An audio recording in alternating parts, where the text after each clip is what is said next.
Señores, con mucha alegría, bueno, con mucha alegría, con mucho entusiasmo, con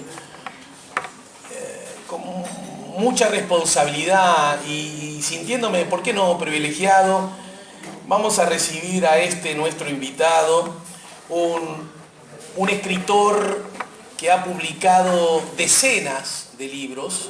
De hecho, ha sido premiado por la Cámara Uruguaya a propósito de su intensísima y valiosísima obra, que a propósito de premios y menciones los ha recibido muchos a lo largo de su carrera académica, en su condición de docente, investigador, también escritor, ya no solo de ensayos, sino de ficción, que es autor de libros muy importantes, muy exitosos, y que va por más con este libro cuyo objeto acaba de conocer porque todavía no lo había visto.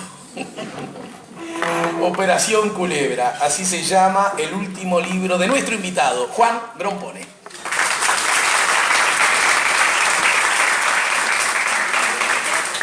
Bueno, ¿cómo anda, Juan? Buenas tardes, bienvenido. Bueno, muy bien, muchas gracias, es un gusto estar aquí. Y es un gusto hablar de cosas como estas, ¿no? De libros.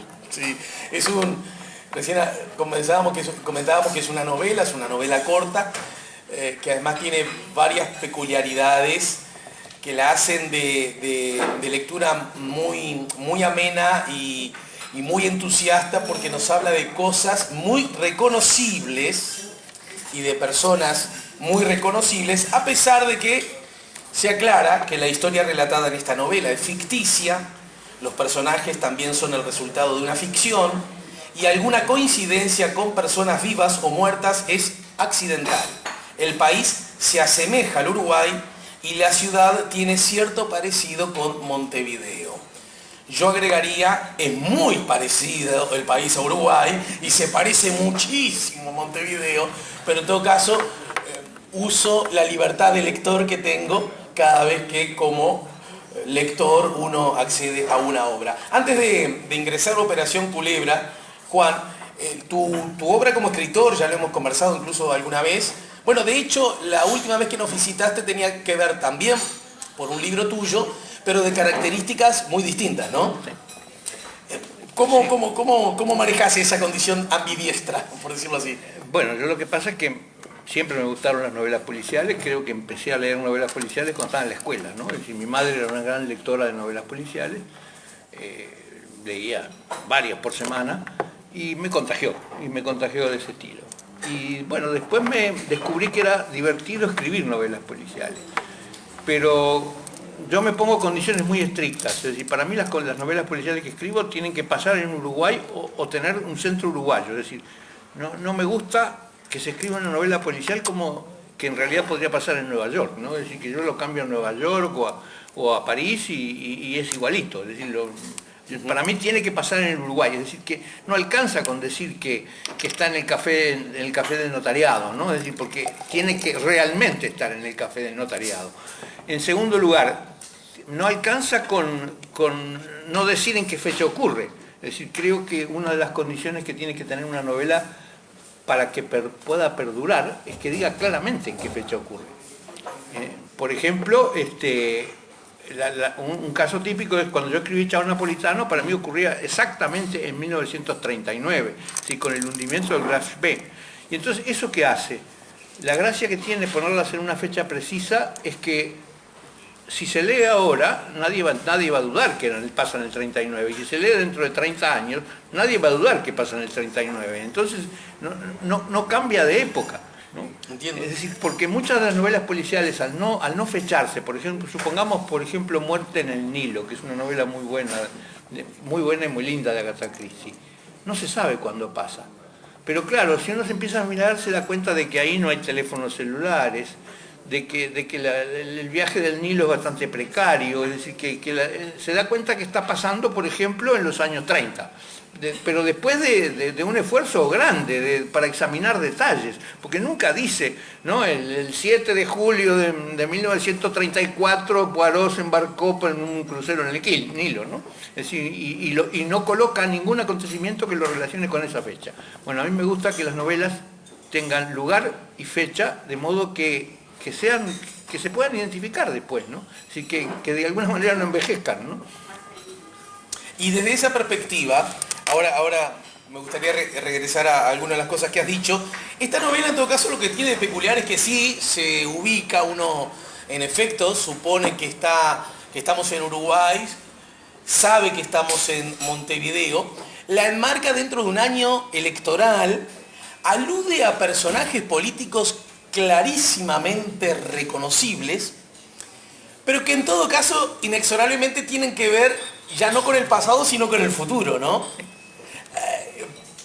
Parece ser eso un cambio. Sí, claro, es una especie de novela policial de ciencia ficción, ¿no? Es decir, porque pasa el año que viene, ¿no? Es decir, es una novela policial que está ubicada, pero está ubicada en el 2019, ¿no? Y escrita en el 2018, ¿no? Es decir, esa es un poco la novedad que tiene, ¿no? Es una novela policial mezcla con ciencia ficción. Es decir, digo, por otra parte debo decir que a mí las historias de ciencia ficción, no tanto las novelas, me interesan mucho también, ¿no? De modo que he escrito cuentos de ciencia ficción. De modo que me resultó divertido esto. Y además lo hace bastante divertido el no tener ningún compromiso con lo que va a pasar el año que viene, ¿no? Es decir, no sé lo que va a pasar el año que viene y simplemente se verá, se verá. Y esa podría ser, más allá del legítimo derecho que cualquier realizador tiene a escribir sobre las cosas sobre las que tiene ganas y punto, por tratarse y aludir al año que viene, al año electoral, que justamente tenga que ver con las elecciones, ahora vamos a ingresar un poquito más, puede ser una acción explícita de marketing, decir, esto a la gente tan interesados siempre los uruguayos en las elecciones y la mar en coche, puede ser un argumento más para aumentar, ¿por qué no?, el número de ejemplares, en la venta de ejemplares. Bueno, yo quiero contar un poco entonces, ya que nadie nos escucha, cómo se originó todo esto, ¿no? Yo tengo un hijo que vive en París y que viene todos los años alrededor del verano, ¿no? Y entonces siempre está más o menos un mes, viene por razones de trabajo, pero de paso para visitar a la familia, ¿no? Y entonces siempre tenemos largas reuniones, largas conversaciones. ¿Puedo interrumpirte un segundo? Sí. La vez pasada, no sé si alguien estuvo la vez pasada, estoy hablando de hace 2 años atrás, por lo menos, cuando estuviste acá, tu hijo estaba. Es más, me dijiste, me voy porque tengo que ir a casa a cocinar para mi hijo. ¿Es probable eso? Sí, claro, perfectamente posible. Así que otra vez aparece tu hijo en la charla. Sí, sí. Entonces, nos pusimos a conversar con él, ¿no? Conversar sobre distintos temas. Y uno de los temas que siempre conversamos es sobre novelas y novelas policiales, ¿no? Y ahí conversando con él, surgió diciendo, ¿por qué no escribir una novela policial sobre lo que va a pasar el año que viene?, ¿no? Entonces, ahí fuimos armando el argumento, ¿no? Y entrando en los detalles. Eso fue al principio de su estadía. Lo peor fue que al final de su estadía nos pusimos a hablar sobre otra novela policial, pero que pasaba en la época de Garibaldi en el Uruguay. Una novela de espías que pasaba en la época de Garibaldi en el Uruguay. De modo que además me dejó con esa intriga. Así que tengo además Hay un proyecto. Otro proyecto del cual no he escrito ni siquiera lo que conversamos, ¿no? Las líneas generales de esa novela, pero ya ahí estuvimos empezando a armar otra. ¿Cómo se llama tu hijo el que vive en París? Se llama Rafael. ¿Y qué ha dicho Rafael? Porque seguro que le mandaste el texto. Sí, por supuesto. ¿Y qué ha dicho? Bueno, me objetó muchas cosas, porque como siempre, él es muy crítico, él es muy exigente, muy riguroso, ¿no? Entonces me obligó a cambiar algunas cosas, me obligó a cambiar otras, yo qué sé, entonces es muy crítico. ¿Y le diste bolilla? Sí, en la mitad de las cosas. Claro, tampoco. No, hay algunas que creo que no tenía razón. Bien, ya vamos a ir Pero antes hay un asunto que me gustaría conversar, porque el ciclo de este año lo iniciamos con Milton Pastilla Fornaro. La semana pasada estuvo Mario Delgado para... Arrancamos bien, ¿eh? Y con el Pastilla Fornaro, que ha incursionado en lo que podríamos llamar la novela policial, hemos conversado muchas veces acerca de algo que uno percibe y sobre lo cual me gustaría conocer tu opinión. Tengo la convicción que la producción de novelas policiales uruguayas, con autores uruguayos, está creciendo en número y en calidad. Quiero saber si a vos te parece lo mismo y qué razones puede haber detrás de este hecho. Bueno, la primera novela policial uruguaya, me gusta mucho recordarlo, le escribió Enrique Amorín. Enrique Amorín, el salteño, que era amigo de mi padre, era amigo de la familia, yo lo conocí, era niño cuando lo conocí. Escribió una novela que se llamaba El asesino desvelado, que fue publicado en la colección Séptimo Círculo, porque a su vez Amorín era amigo de Borges y de Bioy Casares y de ese conjunto. Bueno, y de Federico también fue. Y de Federico García Lorca, sí, claro. Bueno, esa fue la primera novela policial, sin duda, y después durante mucho tiempo no hubo novelas policiales. Es decir, prácticamente yo diría que hasta los últimos... todo esto empezó hace unos 15 años, 20 años, no más. Ahí es cuando se empezaron a definir las novelas policiales. Y yo lo ubico con... el responsable de esto para mí es Umberto Eco. Es decir, yo creo que... Yo creo que el hombre que cambió... uno de los hombres que cambió la novela policial en el mundo, ¿no? Es decir, hay grandes creadores, por ejemplo, Poe la creó, evidentemente Conan Doyle la desarrolló y la llevó casi a la perfección con las historias de Sherlock Holmes. Agatha Christie la convirtió en un éxito de librería sin precedentes, a pesar de que digamos, escribió decenas y decenas de novelas, no todas de igual calidad, ¿no? Pero Umberto Eco... Y pícaro italiano... No, Umberto Eco, le cocinó, Umberto Eco hizo una cosa insólita. Mostró que una novela policial podría pasar en cualquier momento de la historia. Es decir, hizo una novela policial que pasaba en un monasterio en el 1300.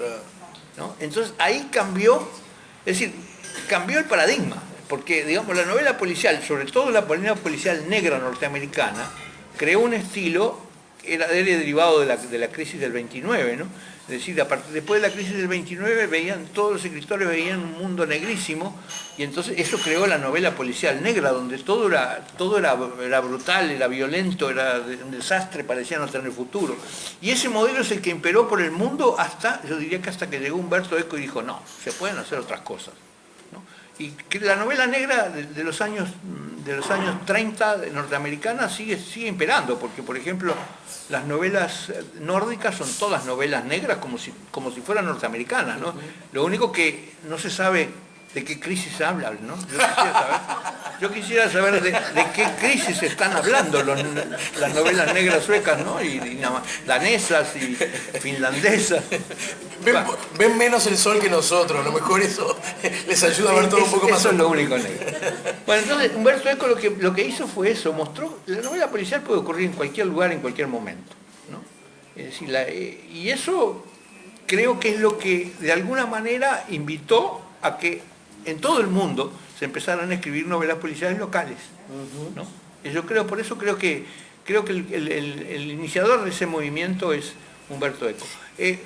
Por su éxito, por el éxito que tuvo El nombre de la rosa, porque es justo reconocer que antes de Umberto Eco, bastante antes de Umberto Eco, existió un escritor holandés que se llamaba Van Gulen, que escribió novelas policiales chinas, que pasaban en China en el siglo IX. Novelas fantásticas. En realidad eran cuentos cortos más que novelas, eran colecciones de cuentos cortos.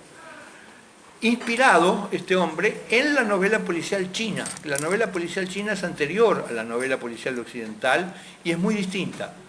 Es decir, en la novela policial china el problema no es quién lo hizo, como es el tema típico de la novela policial norteamericana, ¿no? La novela policial norteamericana pues la inventó Poe, ¿no? La creó Poe. De modo que quién lo hizo no es el tema principal, sino el tema principal es cómo hacemos para que el culpable acepte que es culpable, ¿no? Es decir, es un problema más. Es decir, el culpable es aquel. Ahora tenemos que lograr que confiese, que acepte que él es el culpable. Y en general el protagonista de la novela policial china es el juez que investiga y que trata de hacer confesar al responsable y trata de por lo tanto dictaminar sentencia. Ajá. De modo que lo que hizo realmente Umberto Eco fue desligarse completamente de eso, es decir, llevar la novela policial occidental, que es quien lo hizo, a cualquier lugar y a cualquier momento. De modo que por eso yo creo que no es Van Gulen el creador de esa nueva corriente, sino que es verdaderamente Umberto Eco. No obstante, tengo, por cosas que he conversado, y bueno, y probablemente porque también así, porque tengo esa percepción personal, a mí me da la sensación que durante mucho tiempo, probablemente por la ausencia de Umberto Eco que le diera como cierta legitimación, el que podríamos llamar subgénero policial, por nuestros realizadores, era víctima de cierta subestimación en cuanto al rol que debe cumplir la literatura, su función en el mundo, la sociedad, la humanidad, por alejarse de lo que podríamos llamar una literatura más comprometida. ¿Crees que hay algo de eso también? Hay algo de eso, sí, pero no es universal. Creo que más bien eso es culpa de la novela anglosajona, ¿no? Porque, por ejemplo, y yo lo he visto decir sobre la novela francesa, la novela policial francesa, que está dominada por una figura central que es Simenon, ¿no? Georges Simenon es el gran autor francés de una cantidad enorme de títulos, tantos como Agatha Christie, por cierto, de muchísima mejor calidad que los de Agatha Christie, y al punto que hay críticos literarios que dicen el mejor escritor francés del siglo XX no es La búsqueda del tiempo perdido, sino son las novelas de Simenon. Es decir, que las novelas de Simenon son comparables a lo que hizo Balzac, es decir, presentan un panorama completo de la sociedad francesa y no un panorama totalmente parcial y reducido como presenta La búsqueda del tiempo perdido de Proust, ¿no? Entonces es una especie de friso sobre toda la sociedad francesa, digamos entre el año 30 y el año 50, de 1930 y 1950, de modo que en ese sentido hay críticos que dicen el mejor autor, el mejor novelista francés del siglo XX es Georges Simenon y no Proust, ¿no? Y cosa que es bastante sorprendente, de modo que en algunos casos la novela policial ha sido llevada a tal jerarquía como ser superior a Proust, por ejemplo.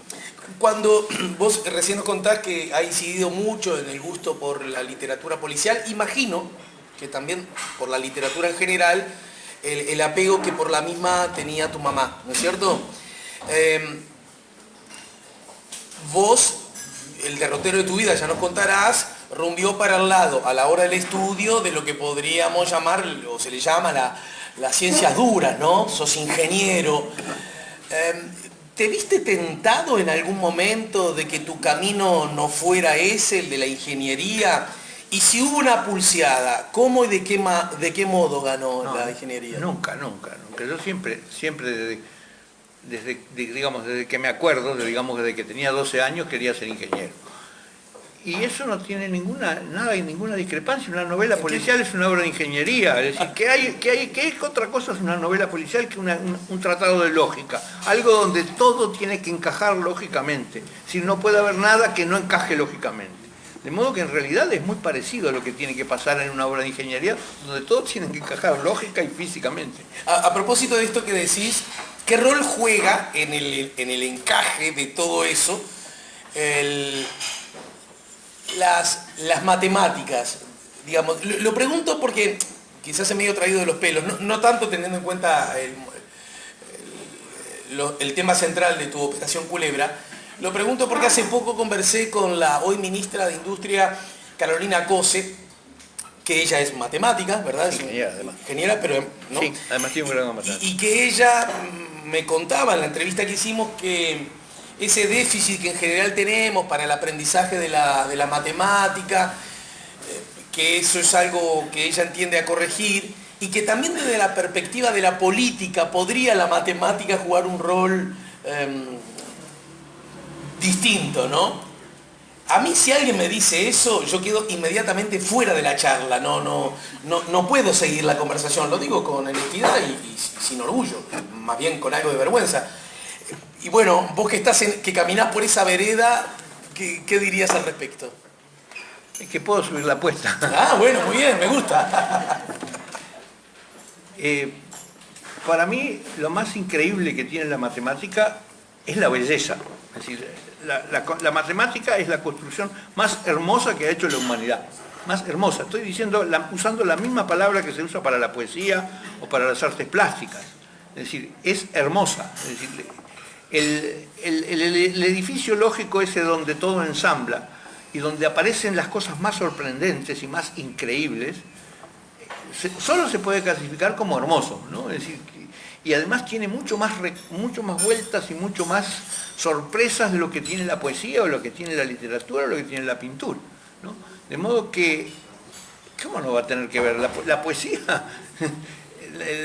Si tiene que ver con la poesía, tiene que ver con la política, tiene que ver con la historia, tiene que ver con todo, ¿no? Es decir, la matemática es básicamente la creación básica del pensamiento humano, ¿no? Se aplica a todas las cosas, todos los días, en todos los momentos. Y si es... Y por eso, tal vez por eso es tan difícil de enseñar y de enseñarla bien.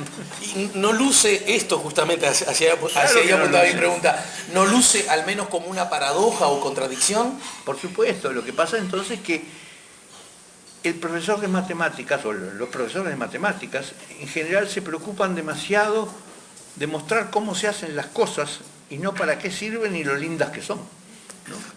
Es decir, yo creo que ese es el error, ¿no? Es decir, la matemática es una cosa hostil porque no le muestran, en lugar de mostrar, miren qué fantástico que es el teorema de Pitágoras, se preocupan de decir, aprendan la demostración del teorema de Pitágoras. Es lo que menos importa es la demostración. Lo que más importa es, fíjense lo increíble que es el teorema de Pitágoras, ¿no? Es decir, es una cosa descomunal, ¿no? Y no solo eso, sino que el teorema de Pitágoras ha sido descubierto por todas las civilizaciones. Los egipcios usaban el teorema de Pitágoras para construir los ángulos rectos de la base de las pirámides, por ejemplo.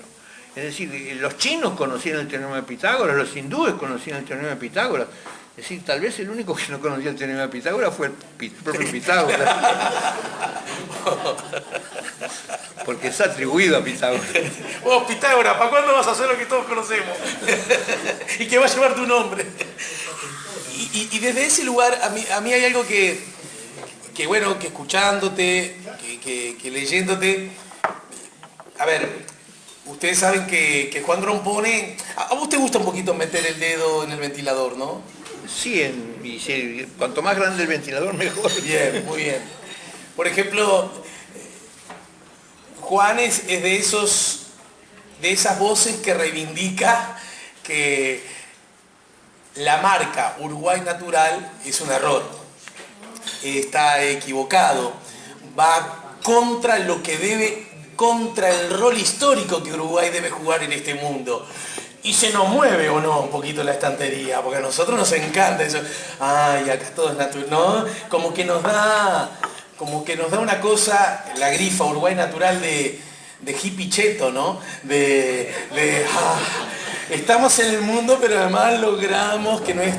Y sin embargo, viene el que te dije, no, y nos pincha el globo, y además inmediatamente en la comisura de Grompone se dibuja una sonrisa. Bueno, ingeniero, ya sé que hasta el hartazgo lo has dicho, pero explícanos en dónde radica esa percepción equivocada de Uruguay Natural como grifa, como marca, como el lugar hacia el cual tiene que ir Uruguay. Bueno, tiene dos aspectos. La primera es si es cierto que el Uruguay es natural, esa es la primera. Y la segunda es si conviene que el Uruguay sea natural. Pensemos son muy pocas las cosas que son realmente naturales en el Uruguay. Naturales no son los árboles, es decir, el arbolado de Montevideo rara vez tiene árboles nativos. Naturales, los pájaros, muchos de los pájaros no son importados, las palomas son importadas, una cantidad de cosas que tenemos son absolutamente importadas. Los pinos de toda nuestra costa y de eso que ofrecemos, el Uruguay natural de los balnearios, esos bosques de pinos son pinos europeos, ¿no? Es decir, son pinos europeos plantados, ¿no? Eran plantados sobre un arenal. Digamos, si dijéramos, ¿qué es Punta del Este? Punta del Este es un arenal sobre el cual plantaron un inmenso bosque de pinos y sobre eso se hizo una ciudad, ¿no? Y bueno, y casi todas las cosas que buscamos en realidad no son naturales. La ganadería, que es nuestra fuente de orgullo, es europea. Hermandaria, foráneo. Claro. Esos animales vinieron de Europa, los caballos vinieron de Europa, las ovejas vinieron de Europa. En fin, es muy difícil encontrar algo que sea realmente natural. Es decir, natural es la pitanga, natural es la guayaba verde, que en ese momento está es el momento de comprarla, ¿no? Es el momento que está madura. Son muy pocas las cosas naturales. De modo que, primera cosa, yo creo que hay un gran olvido dentro de eso. Es decir, este es un producto, un país natural, pero de productos europeos, ¿no? Es decir, eso es lo que pasa. Y la segunda cosa es, ¿a dónde va el mundo? Es decir, ¿qué es lo que hay que producir? La teoría de que se dice siempre es, siempre será necesario comer. Es cierto, siempre será necesario comer. Pero también se puede decir, ningún país puede darse el lujo de no alimentar a sus habitantes, ¿no? Es decir, que ¿cómo puede existir un país que no sea capaz de alimentar a sus habitantes? Es decir, que en realidad todos los países son capaces de alimentar a sus habitantes. Los alimentos que se producen, que nosotros exportamos, son en realidad alimentos de lujo, ¿no? A veces ni siquiera son alimentos de lujo. La carne que nosotros exportamos es porque es buena, es un alimento de lujo y escaso en muchas partes del mundo. No es el caso de la soja que nosotros exportamos es forraje, ¿no? Pero en definitiva no es un elemento crítico. En el momento que se produzca, que la carne sintética baje de precio, ¿qué vamos a hacer con todo eso, ¿no? Es decir, porque la carne sintética ya existe en el laboratorio, se está fabricando, ya se hablan de hamburguesas que se sabe cuánto cuestan, carísimas, pero eso es un problema tecnológico, el precio de la carne artificial. Mejor dicho, ni siquiera es artificial, es decir, es una carne producida, una carne natural producida en otras condiciones, es decir, en lugar de producirla en un animal que está vivo en el campo, está producida en un caldo de cultivo del laboratorio donde se reproducen las mismas células que produce el animal. Las mismas células musculares que produciría la vaca las están produciendo en un laboratorio y eso forma una carne. Y hay que pensar que el camino de los alimentos en general tiende a hacer eso, ¿no? Es decir, tiende a convertirse cada vez más en menos natural, ¿no? De modo que creo que pensar que los productos naturales van a seguir siendo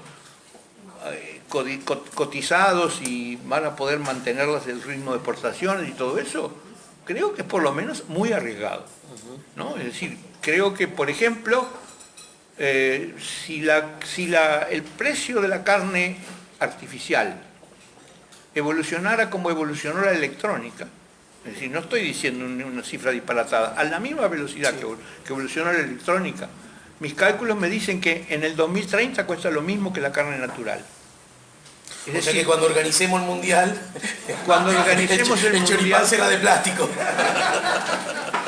Cuando organicemos el mundial, vean una rareza.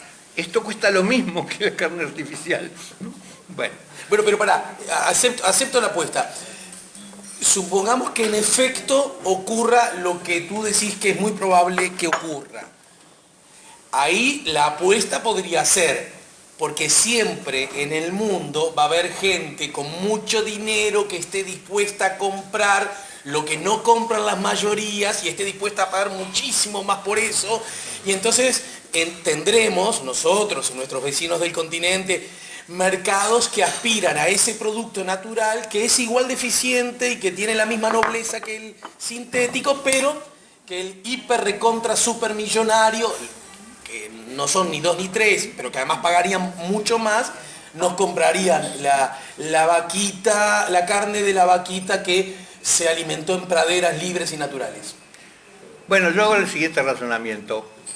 Pongámosle, para decir algo, un kilo de carne natural cuesta del orden de, pongámosle, $3 el kilo. Pero otro producto que produce el Uruguay, y que es uno de los pocos productores del mundo, es el caviar. Lo único que vale $3 el gramo. Es decir, yo diría que sería mucho más útil, en lugar de contaminar el Río Negro porque estamos plantando soja para que sirva de forraje, para que los chinos le den de comer a sus animales. ¿Por qué no seguimos cultivando esturiónes en el Río Negro que vale $3 el gramo en lugar de $3 el kilo?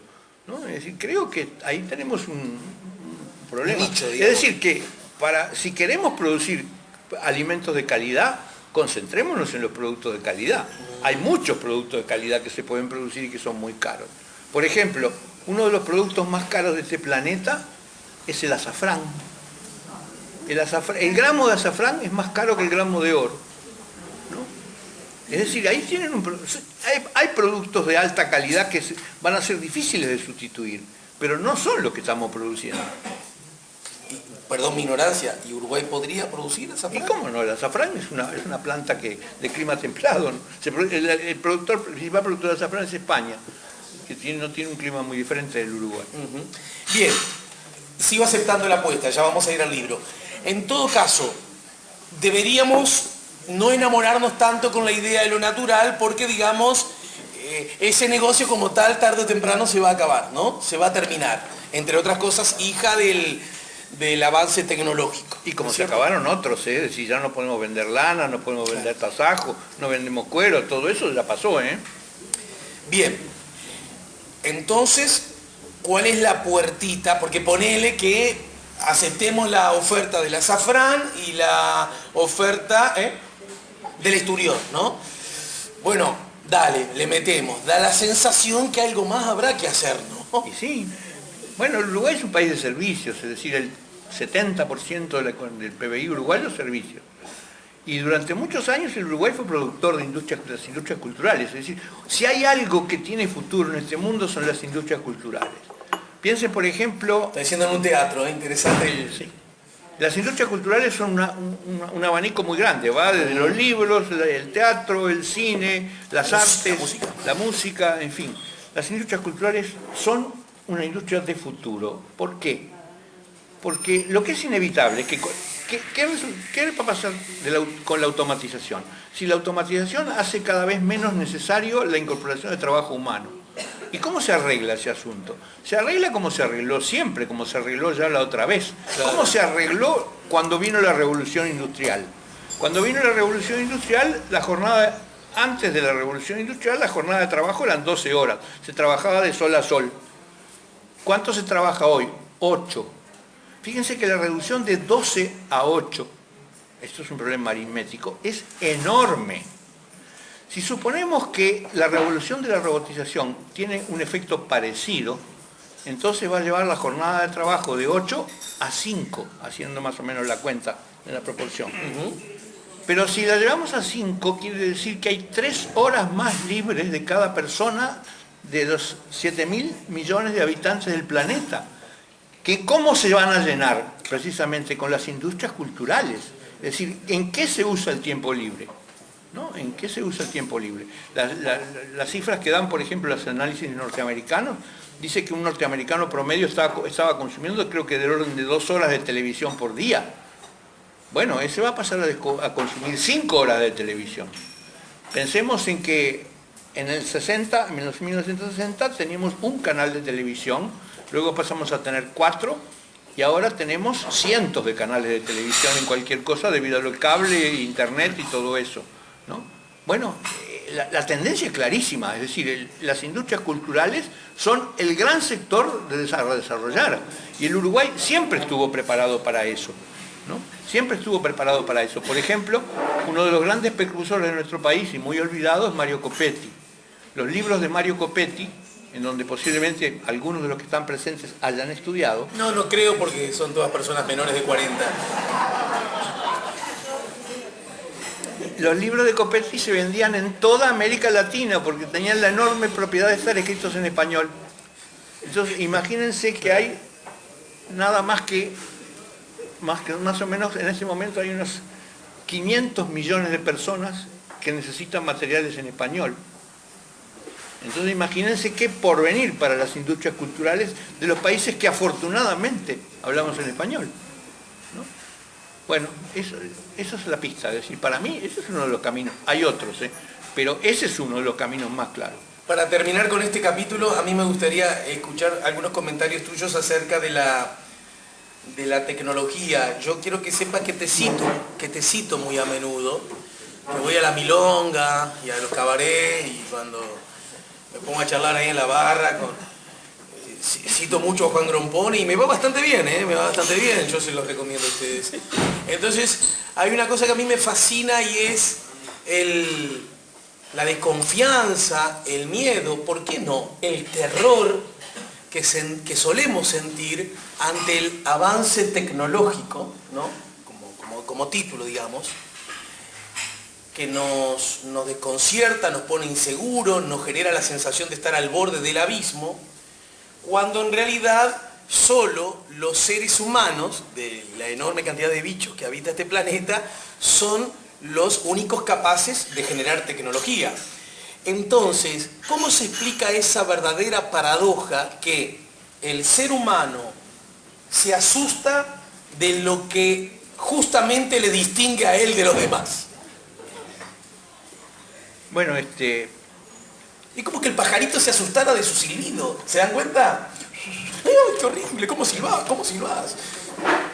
esto se llama la realidad dialéctica, ¿no? Es decir, lo que pasa es que es lo que los antiguos, desde los antiguos chinos y los antiguos griegos, ya hablaban de la unidad de los contrarios, ¿no? Es decir, la unidad de los contrarios, es decir, eso que nos provoca una gran admiración, al mismo tiempo nos provoca temor.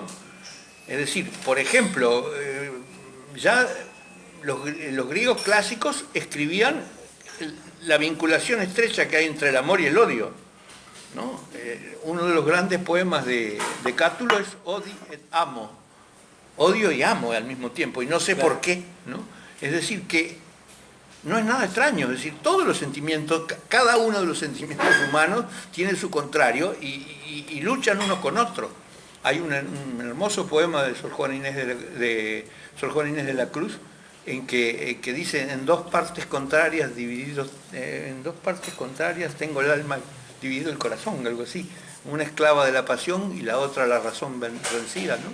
Y sigue con todo eso y dice, bueno, esta lucha se va a hacer eterna, nunca voy a poder salir de esto, ¿no? Es decir, que de modo que eso es lo más natural, es decir, que amar a la tecnología es lo mismo de natural que odiarla, ¿no? Es decir, la odio porque la amo y la amo porque la odio, ¿no? Bien. Bueno, ya tengo preguntas del público, pero antes vean ustedes cómo arranca la Operación Culebra. Bien. Culebra. ¿Se acuerdan que desde la perspectiva política la expresión culebra fue acuñada en Uruguay hace un tiempo, no? ¿Se acuerdan por quién y en qué circunstancia? No hay obligación de acordarse. ¿Alguien se acuerda? En el lenguaje político, ¿cuándo apareció culebra? ¿Vos te acordás? Decinos. Me parece que fue Mujica. Mujica, el que fue presidente de la República. ¿En qué circunstancias manejó? Que para ganar igual se abrazaban las culebras, ¿se acuerdan? Eso fue acuñado acá en Uruguay. Y yo... Bueno, está bien lo que dice Tabaré. Otra cosa interesante, no era nacido. Hay cosas que ocurrieron hace muy poco en Uruguay y que parece que hace mucho que ocurrieron. Y hace muy poquito que ocurrieron, ¿no? Porque el paso del tiempo es... ¿Qué? Es bello también, es una belleza la percepción que tenemos del paso del tiempo, hablando de la belleza. Lo que para ti hace mucho, para mí fue recién, sí, lo que para mí fue recién, para vos hace mucho. Es psicológico, el paso del tiempo es psicológico, no cabe duda. Bien, en una Operación Culebra, capítulo 1, en una apartada casona de Carrasco que no conviene identificar, puntualmente llegaron 4 personas al caer la noche, todos vestidos de oscuro. Era el viernes 1 de marzo de 2019, un día elegido por la baja actividad en la zona. Según las instrucciones recibidas, la gente había llegado en taxi, no en sus autos particulares, tampoco en Uber o uno cualquiera de los servicios que ofrecía Internet. No habían avisado a nadie el motivo de la reunión, ni a los cónyuges, ni demás familiares, secretarios, socios o allegados de toda índole. La reunión debía mantenerse en secreto. Al llegar, los recibió el dueño de casa en persona. entregó a cada uno un cartón que tenía escrito un número. Les hizo pasar al gran escritorio, donde había una mesa de trabajo y 5 sillas dispuestas en círculo.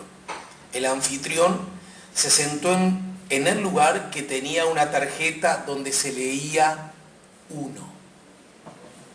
Los demás ocuparon los restantes lugares y, a imitación de su huésped, colocaron sus cartones delante, de modo que los números fueran visibles. Camaradas, bienvenidos al Quincho de la Torre.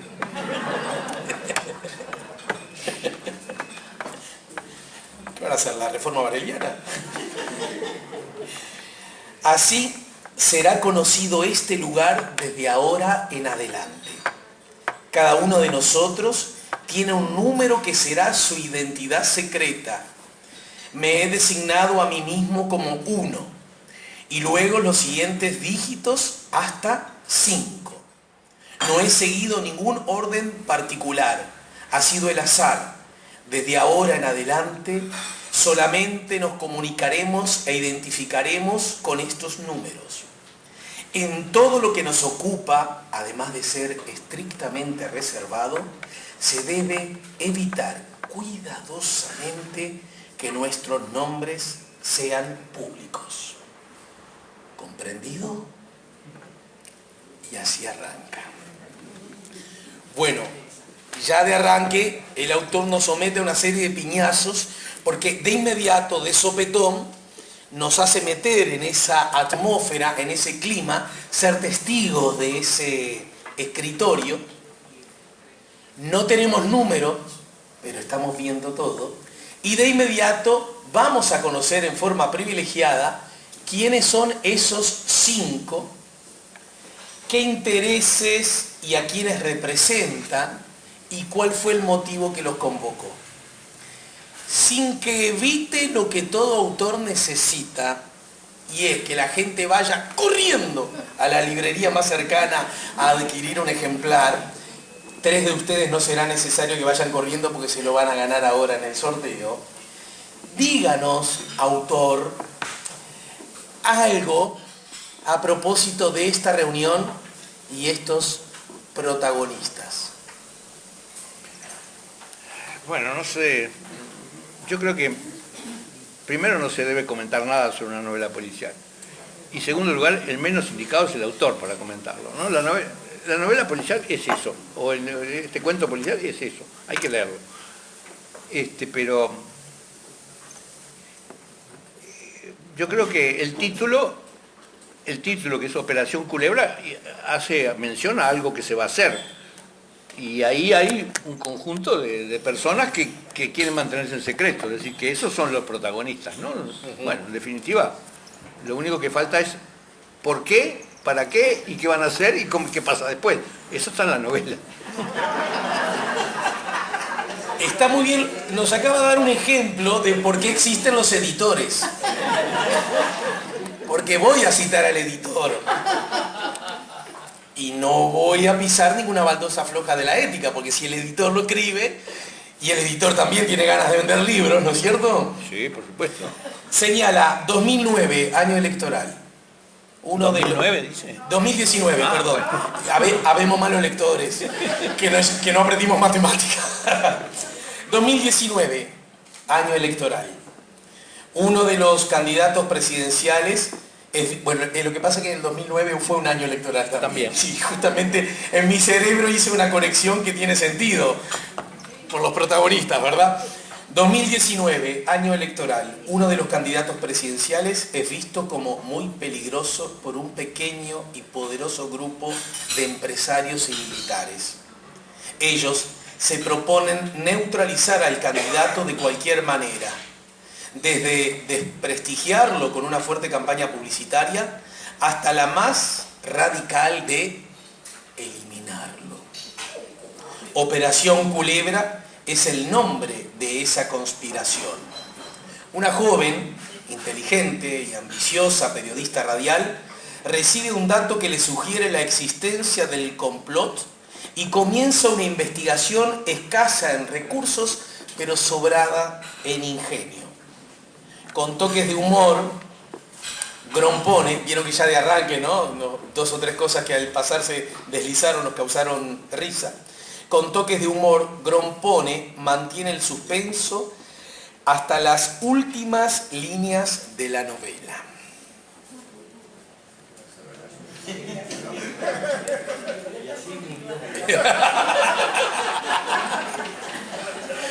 Diga, ¿no le dan ganas de cortar esta charla y ponerse a leer el libro?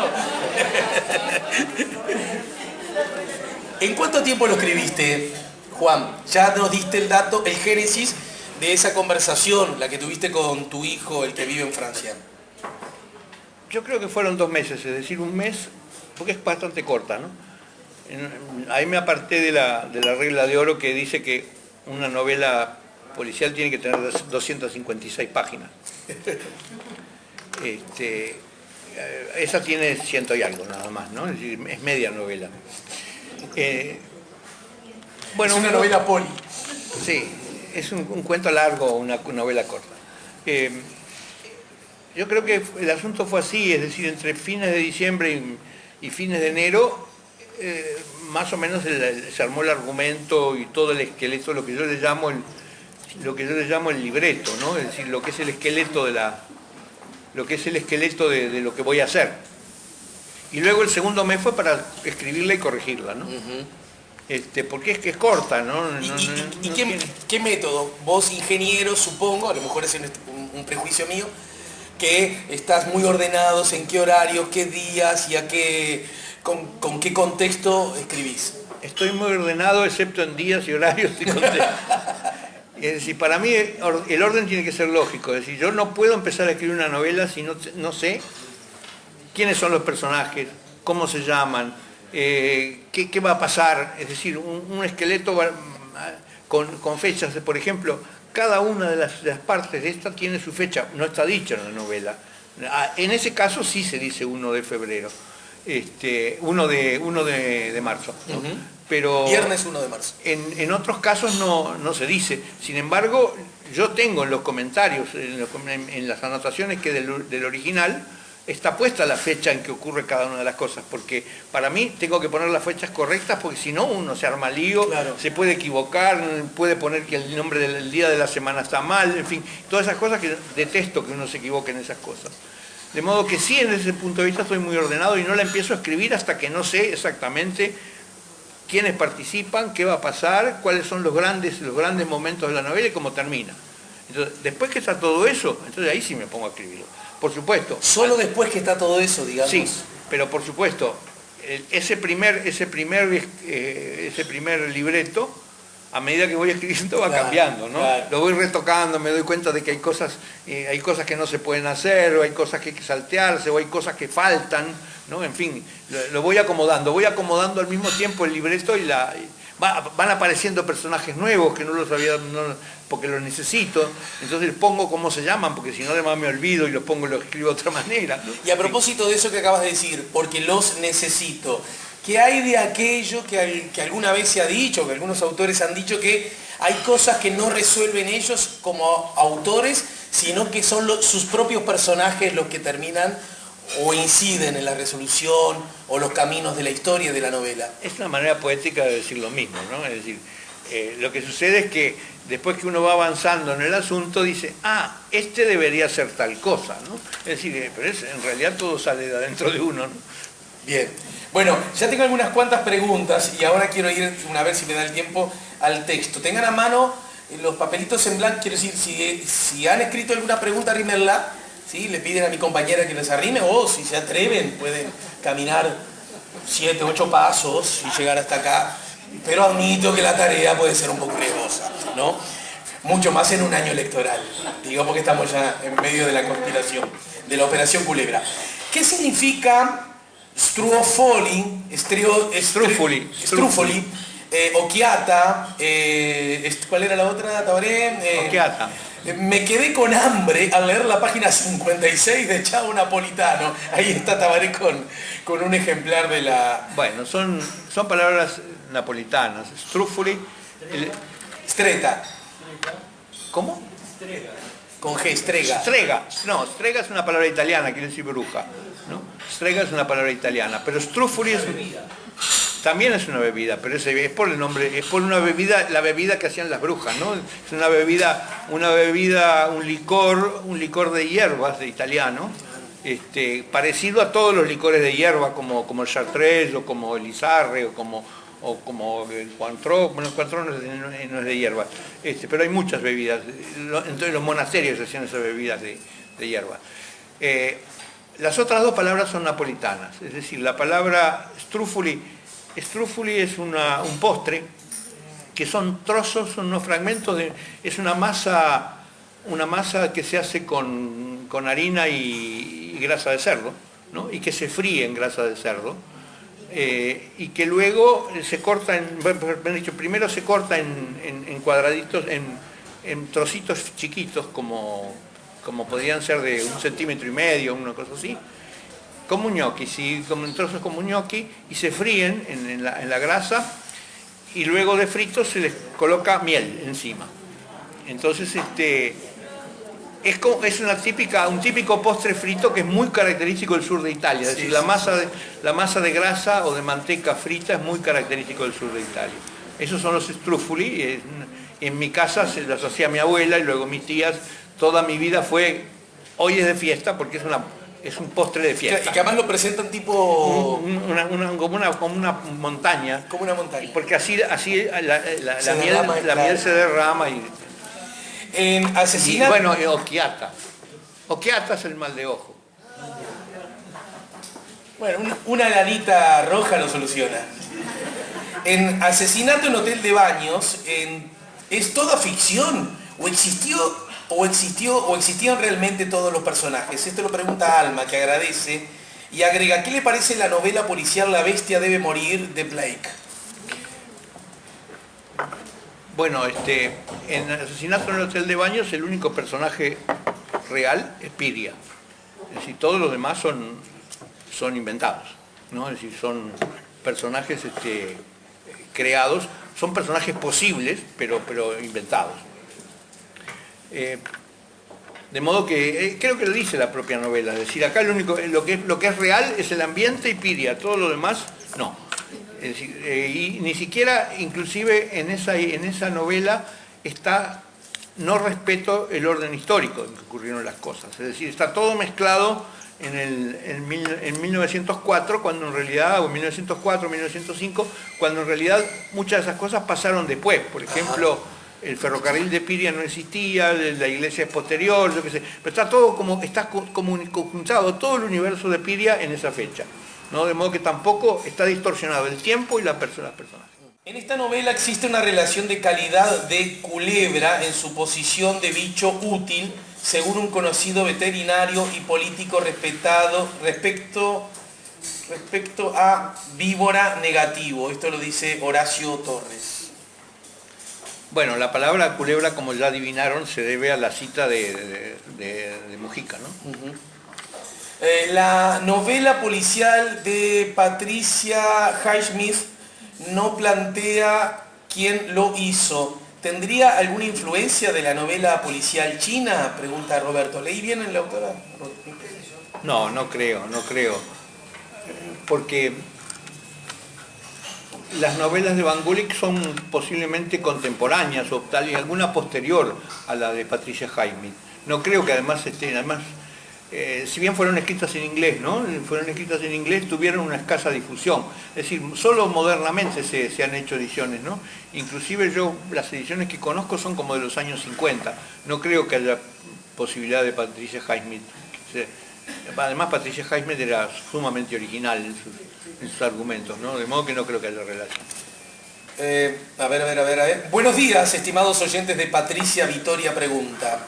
Este miércoles tenemos presente en nuestros estudios de FM Monte 6 a una historiadora de abolengo, Edith Acevedo Umpierres, quien pertenece a una ilustre familia de juristas, políticos, historiadores, educadores y periodistas. Es bisnieta de nuestro historiador mayor, Eduardo Acevedo. Bienvenida.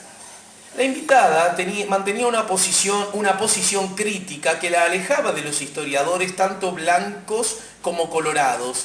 La elección de Patricia fue muy cuidadosa. Quería a alguien que diese una versión diferente de la historia uruguaya, alejada de las versiones tradicionales, especialmente porque los historiadores del Frente Amplio, a pesar de su notoria influencia vallista en lo político, habían adoptado la versión nacionalista de la historia.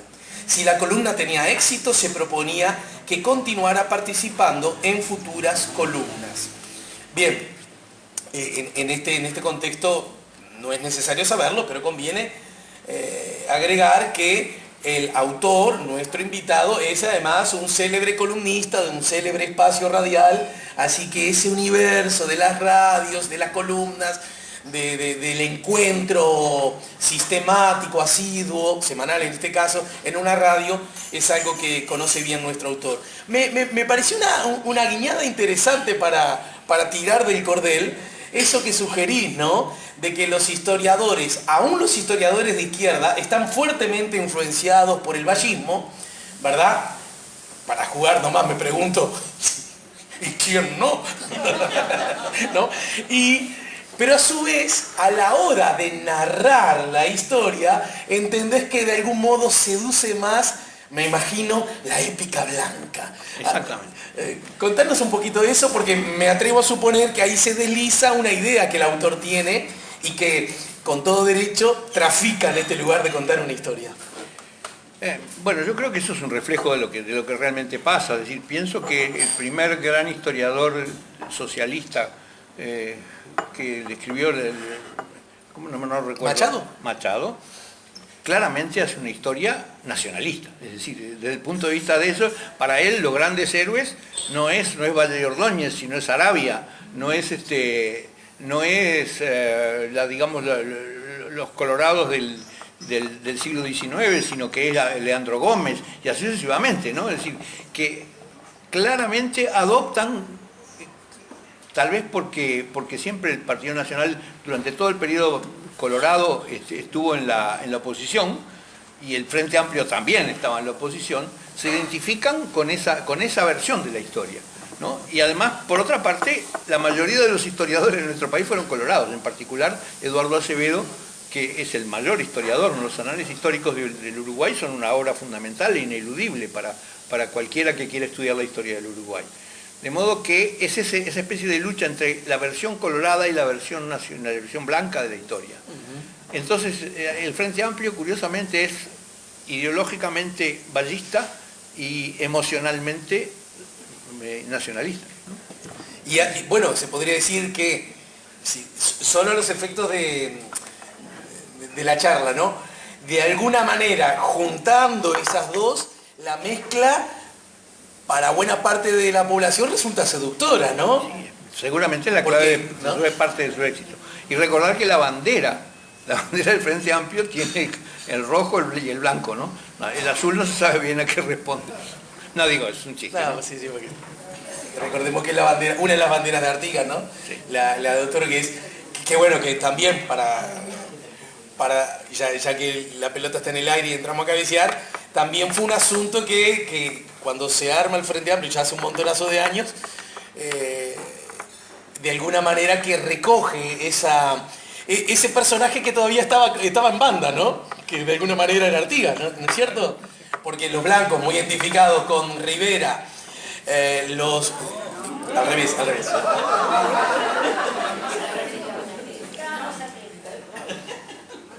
¿No habrá sido un acto fallido? No, disculpen. No, los blancos muy identificados con Manuel Oribe, los colorados muy identificados con Rivera, encontraron para salir del paso de la perspectiva histórica, lo he contado muchas veces acá Sanguinetti, que nos ha visitado muchas veces, ¿no es cierto? Como una figura de consenso que no sea ni muy tuya ni muy mía, ¿no? Y Artigas calzó perfecto.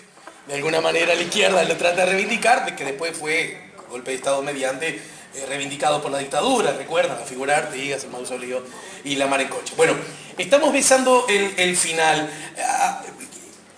A mí me gustaría que, claro, vos podrías suponer que cualquier autor le gustaría que lo lean muchas personas, y un pequeño barrio de la China sería una buena noticia editorial, ¿no? Pero en todo caso, ¿no? Orientales de más acá, ¿quiénes pensás que son como los candidatos seguros a que vayan corriendo a comprar y a leer tu libro? Y yo qué sé, lo que le gusta, primero lo que le gustan las novelas policiales. Claro, bueno, primera cosa, estamos hablando de un género, ¿no es cierto? Claro. Sí, sí, para mí el género es novela policial. Es decir, yo, así como defiendo las industrias culturales, quiero participar de las industrias culturales, ¿no? Es decir, que esto para mí es un entretenimiento. Digamos, yo esto lo escribo entre medio de otras cosas. Es decir, ahora estoy trabajando intensamente en 2 o 3 libros que no son de novelas policiales. Más allá de que yo comenté que tenía 2 o 3 argumentos de novelas policiales en elaboración, ¿no? Pero esos son para los momentos en que me atraco en los demás libros, en que llego a un punto muerto que no sé cómo seguir y que tengo que sentarme a estudiar para hacer las cosas. Entonces ahí escribo una novela. Y esto resulta funcional, digamos, como claro, es una salida manera, de escape. Exactamente, es una manera, me distraigo de eso, lo dejo de lado, ¿no? Lo dejo de lado, me meto en una cosa completamente distinta y cuando termino me doy cuenta de que tengo la mayor parte de los problemas resueltos. Ah, mirá. Y yo recuerdo que vos contaste acá a propósito de la danza de Gio una cosa bien. Dijiste, no pude haber escrito este libro sin la internet. ¿No es cierto? Creo que te cito bien. Absolutamente correcto. Bien. En esto, que es el mundo de la ficción, ¿también igual te auxilió la red de redes? Por supuesto, ahí la internet es protagonista de esta novela. Tiene algo muy importante, un papel muy importante que desempeñar. Y contanos entonces, ya que algo insinuaste, ¿en qué cosas estás trabajando a propósito de libros? Ah, bueno. Dale. Esto sí que era lo que esperaba que me preguntara. En este momento estoy trabajando en un libro que se llama, nombre provisorio, porque justo hoy le cambié alguna palabra, un par de palabras al título. Algo así como Marx en el siglo XXI. Es un libro que forma parte de una terna de libros. Es decir, esa terna de libros son Las leyes del capital, que es un libro que escribí en los años 70 y que he revisado muchísimas veces y voy a revisar una vez más, que básicamente lo que tiene es digamos, la arquitectura económica del capitalismo según lo veía Marx y yo lo veo según Marx, ¿no? En segundo lugar, dialéctica, estudio sobre lógica dialéctica, que está terminado y está publicado en internet, gratis, ¿no? Es decir, es un libro de matemática, ¿eh? Es un libro de formalización de la dialéctica. Es decir, que uno se ocupa de la economía, de las leyes del capital se ocupa de la economía y tiene matemática. El otro se ocupa de la dialéctica y tiene matemática. El tercero, Marx en el siglo XXI, se ocupa de unificar todas esas cosas y no tiene matemática. Ese es el libro que voy a publicar. Los otros dos van a estar libres en internet, como textos electrónicos, ¿no? Entonces, ese libro sí se puede publicar y se puede leer porque es un libro convencional. Y básicamente lo que hace es, en la primera parte, revisa las ideas, y sobre todo la evolución de las ideas de Marx. En la segunda parte dice qué hicieron los que siguieron después, y en la tercera parte es, bueno, qué conclusiones sacamos, cuál es el Marx del siglo XXI, ¿no? Es decir, qué queda de todo esto, ¿no? ¿Qué es lo que ha quedado atrás y qué es lo que queda vigente? Ese es el libro que unifica, digamos, esa terna de libros es el ideológico, y el lógico y el economista de economía, ¿no? Ajá. Debo suponer que Marx en el siglo XXI es un libro de divulgación para todo público, ¿no es cierto? Sí, claro, es un libro de divulgación para todo público y que hace continuas referencias a los otros, ¿no? Es decir, el que quiera ampliar sobre esto, que lea dialéctica, y el que quiera ampliar con esto, lea la ley del capital. Que esos son realmente gratis, de modo que los pueden bajar en internet y imprimirlos, hacer lo que quieran, ¿no? Es decir, ya están la versión actual de dialéctica ya está puesta en internet. Hay una versión de las leyes del capital, pero que la voy a revisar, la estoy revisando y posiblemente para fines de este año o el año que viene va a estar la nueva versión complementada con una cantidad de cosas. Pero estoy trabajando intensamente en las leyes del capital. Y al mismo tiempo, como era necesario, estoy haciendo otra cosa que también va a estar en internet gratis, que es el comentario del capital, ¿no? Es decir, que el comentario del capital es una selección de los pasajes del capital que me parecen más interesantes. Es una selección que está pasaje del Capital y el comentario sobre qué importancia tiene o para qué sirve o qué conclusión tiene. Es decir, ese básicamente es una herramienta, es decir, porque todos los demás libros se nutren de eso, de ese material. La primera versión del comentario del Capital, supongo que estará, en ese momento me faltan 4 capítulos del libro segundo para comentar nada más.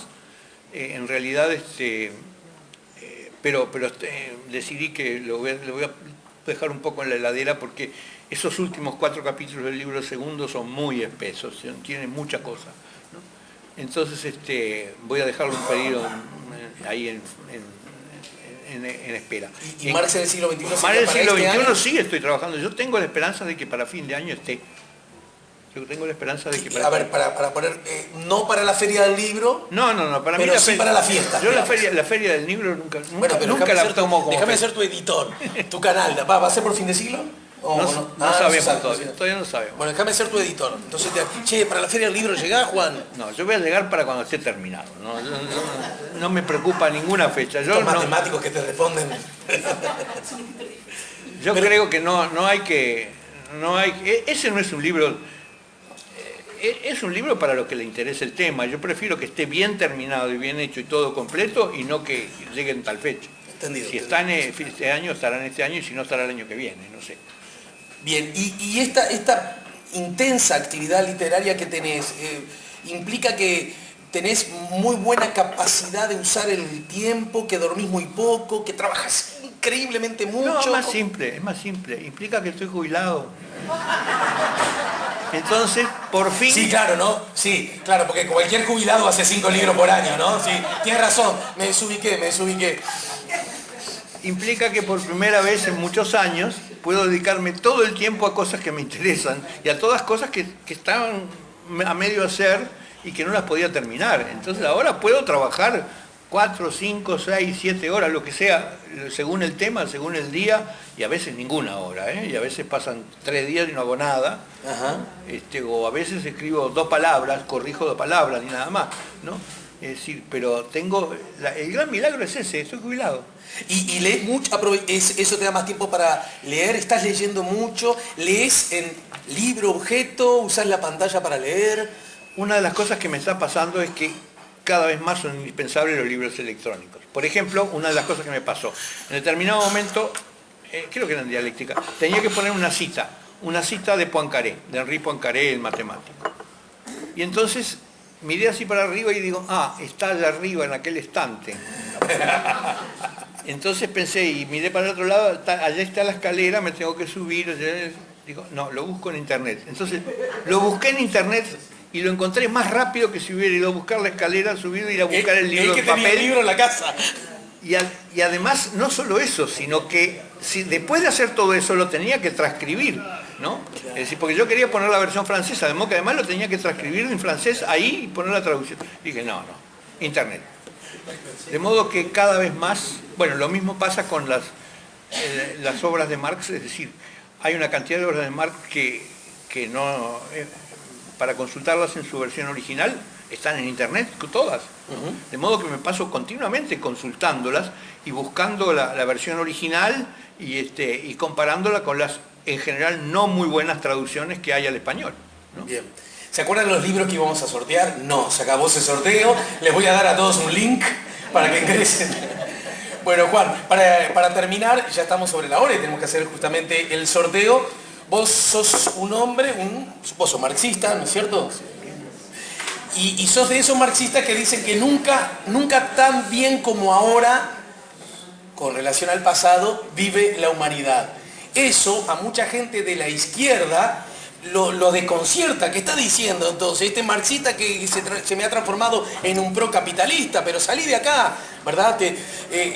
La tentación a no entenderlo resulta grande. En 2 palabras, ¿en base a qué sostenés lo que sostenés?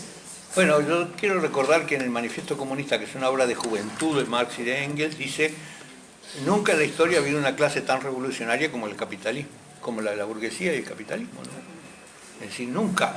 Es decir, y hace una lista, enumera la lista de cosas que cambió el capitalismo y es impresionante. Y del mismo modo que hay un pasaje en el Manifiesto Comunista que es impresionante, que está en el libro sobre Marx en el siglo XXI, en que si uno lo lee, está describiendo la globalización.